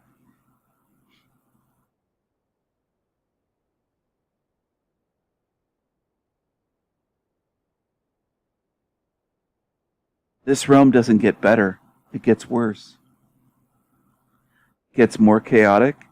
It gets stranger. It gets more brutal. It gets sicker, more disturbing, more twisted, more evil. It degrades people more spiritually and mentally and physically. People are worse off than 100 years ago. And it's just obvious. It's so obvious. In the West, for sure. Across all the Western countries. Okay? That's an easy measurement. A century ago compared to now. 1920s or even 120 years ago to now. Worlds apart. Okay? In terms of the food, in terms of the water, and beyond the body and health, spiritually, in terms of the evil running this place, it's sicker, it's worse. Everything here it seems to get worse and worse and worse. And then people say, well, that's negative to say that. Negative? Well, is it true? I don't give a shit if you do the whole battery thing, negative and positive. Is it true? Is it true or not? That's what I focus on. And I suggest you do that as well. When people say stupid shit like, oh, Stephen's negative, the Sanity Machine's negative. Well, is he speaking the truth or not? Don't try to put a spin on it or an emotion on it. Is it true or not? That's what matters. Is it true or not? You showed me a laptop and said, hey, I'll sell you this used laptop for $500. Well, one of my first questions would probably be, does it work or not? Power it on. And they'd say, well, it's happy. I'd say, does it work? Who cares about the emotions? Does it fucking work? If I hit the power button, here, let me hit the power button. Oh, I'm pressing the power button. It's not turning on. Same thing. Is it true or not? They'll want to make you believe, well, he's negative, he's this or that. Well, am I speaking the truth or not? How about you focus on that? That will help you far more than this negative or positive New Age shit. Far more. Come across something and say, is it true or not? It doesn't matter how it feels. A lot of things feel terrible about this place, but they're happening. Okay, it's happening.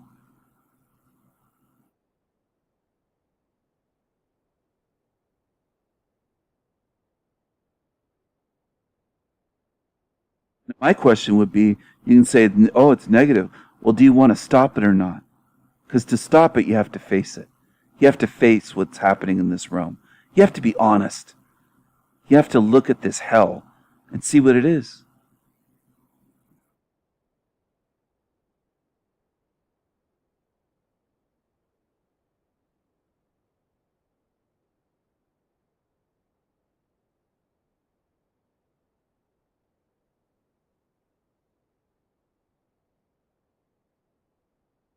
One could arguably suggest that my death experience was just an endogenous dimethyltryptamine release, which is commonly referred to as NDMT.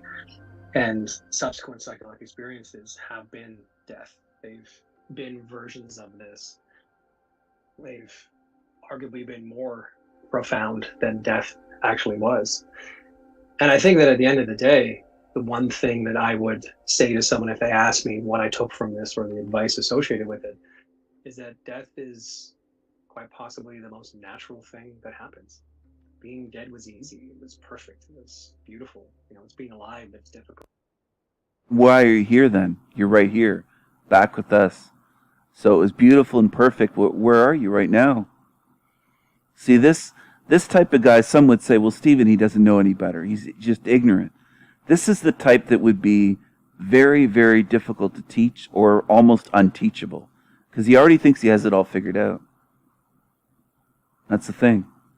He thinks that the psychedelics have showed him and they're more profound than death and, this. He thinks he has it figured out.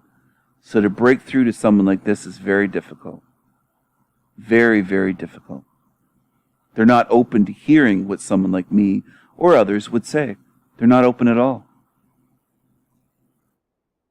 And how do I know? A lot of it is his face, his expressions. It's not just what he's saying, it's how he looks. Body language.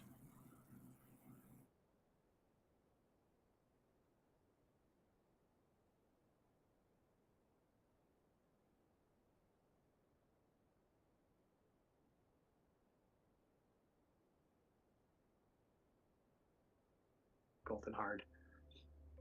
And I think that death in itself is just simply a transition. It's becoming infinite. It's becoming the fabric of the universe. It's being perfect. One could argue that we're all perfect already, but we just refuse to acknowledge that. And being death was just absolute perfection. And I think that He's trying to sound profound. He thinks he has it figured out. You know what? My question would be to him, why are you here? And I don't mean they defibrillated you or brought you back. What are you doing here? What's your purpose here? If death is perfect and you're everything when you're out, what are you doing here? And I know he'd probably come up with something like, I'm just here to feel and experience emotions in a body and, and then I would point to a laptop screen full of things that children are suffering and saying, well, you're here with them. You don't even notice them. Well, he'd say, I'm a paramedic. Of course well, you're just saying we're perfect. It's all perfect. What you're saying doesn't make any sense. Adding up with the suffering here, it doesn't teach anyone anything. Unnecessary, useless suffering. A realm that causes suffering for suffering's sake. It sure doesn't help the ones that are suffering. And it doesn't help the ones that are loved ones watching them suffer and helpless to be able to heal them. It's horrendous. He thinks he has it all figured out. It's just, we're perfect and death's perfect and all this nonsense. Very smug. Look at the mouth, the lips. Okay? Looking up. Thinks he's nailed it in terms of what this place is about and death and everything. We just go back to being perfect. What are you doing here at all then? What's this about? What's all the suffering in this fucking realm about? What's all the evil here that rules this place? He probably has no clue about the top of the pyramid, Freemasonic structure, the lies in media, banking, you name it, government, everything, education. Everything is infected here and controlled. All of it. So it's easy to pretend you know about everything and you don't even have a fucking clue what's going on in this realm, much less beyond here. And I would be harsh with him if I was speaking to him face to face and he was telling me all this shit. I'd say I believe that's what you experienced. I'm not doubting that, because that's what they go to. Oh, you doubt that I experienced that? No, I think you did have a near-death experience, but you got duped completely. Completely duped. It's one thing to be duped, but it's another thing to double down and just pretend you have it all figured out. You don't. You're preaching to people on the internet, hundreds of thousands, and you're misleading them.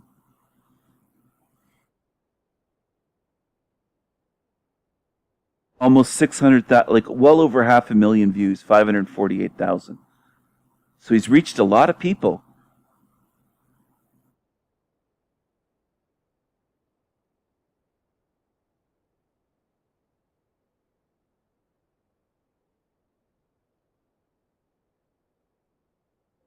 You know, the common fear that we all have is our mortality. And it's understandable.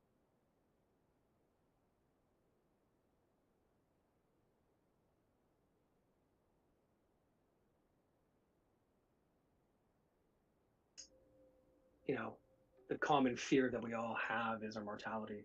And it's understandable. It's genetically motivated. You know, if we didn't have a fear of death, we wouldn't be a species that we are today. But again, death just was simply perfection. It was becoming everything. And it was perfect. And I think that it's made me spiritual in a sense. You know, I think before I was spiritual, but superficially. Whereas now it seems that spirituality has taken on a very significant depth in me, where I viscerally know what we all are and where we're all going. And there's that smugness. Look at the lips. He says he viscerally knows what we all are and where we're going. He really thinks he has it all figured out. Really does. If it's all perfect, death is so perfect, what are you doing here in a realm full of lies, suffering, disease, evil, ruled by evil, life eating life every second of every day?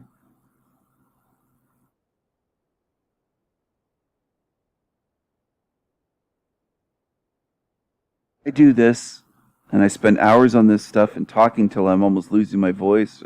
I'm not used to talking. I was someone that didn't speak this much, this many hours a day.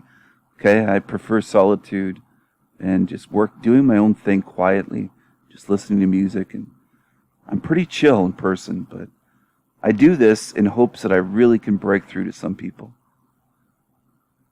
Smugness is right there.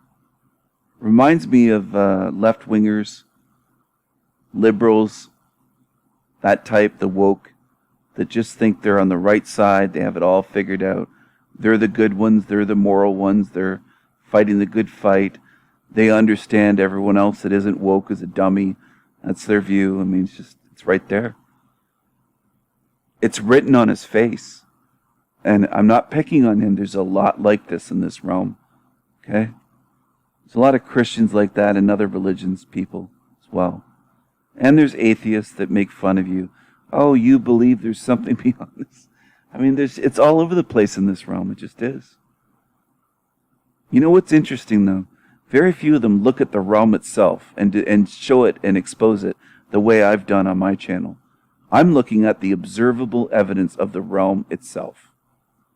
The realm itself, the behavior, the evil, the diseases, the suffering, the acts of God, tornadoes, hurricanes, earthquakes, all that stuff, volcanic eruptions, you name it, on and on.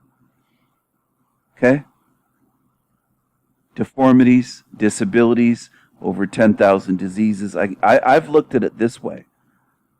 I've shown you indisputable evidence of what is happening here that you can observe yourself. You can research yourself and go, yep, he's telling the truth. Again, he's telling the truth about life eating life on every level, from the bacterial level, under the soil, above the soil, under the water, in the air. Life eats life everywhere.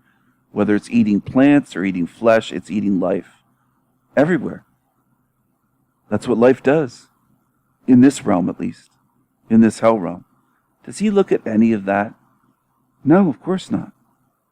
Death is just perfect. It never look at where you are. Just take some psychedelics, man. Trip out, man. Just don't look at where you are, though. I mean, it's the last place you want to look. Well, if you really want to see some mind-blowing stuff that's a trip, look at where you are. Look at this place. Look at the way this place operates, the way I've done. I'm not boasting, but I think I've done it in a way I've never seen anyone else do quite like it this way on YouTube thus far, in all the years I've been on YouTube. So maybe my channel is a bit different when these morons try to compare my channel to Forever Con Man. I don't know what the fuck they're looking at. That's why I made that video with the two wolves. Okay? That don't look anything alike, and they're saying they're the same. They can't see the difference. There's a lot of messed up people in this realm. There really are. And I'm not laughing because it's like Twilight Zone is what I'm saying. It's not funny in the way of, I don't enjoy that they're fucked up, but it's just so strange and bizarre and laughable that they could be looking at two wolves that look nothing apart. The ones that have seen that video know what I mean. One drawing of a wolf I did in like 5 seconds. The other one I spent, probably between an hour to 2 hours or more doing, drawing and painting to make it look that way. I spent time on it. And they're worlds apart. I mean, but yeah, it's just they everything looks the same to morons. They could look at my channel and say, what's the difference? It's incredible. It really is. It really is incredible. You can't tell. That's how I know there's something wrong with them. Right off the bat. Just right off the bat. It's just obvious to me.